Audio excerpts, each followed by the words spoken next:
यही हो मेरो रियल फेस। मान्छे चाहिँ गोरो गोरो छु हैन, आँखा चाहिँ निलो निलो छ, अनि कपाल चाहिँ कालो कालो छ, अनि दाँत चाहिँ मेरो हल्का मिलेको छैन है, दाँत चाहिँ अलि हल्का मिलेको छैन। मान्छे त नराम्रै छु।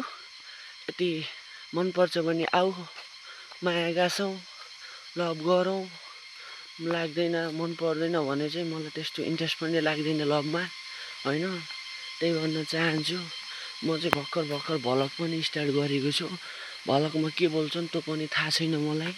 भ्लगमा के बोल्छन्, भर्खरै मुही लिन गएको, मुही लिएर आएँ, मुही खाने भए आऊ भन्न चाहन्छु। यो भिडियो हेर्ने केटीहरूको लागि है। त्यही हो। अब मेरो फेस त देखिसक्यो हैन। अब डिसाइड चाहिँ तिम्रो हातमा छ, अब के गर्ने भन्ने है। ल है त, छिटो रिप्लाई देऊ है त फेरि।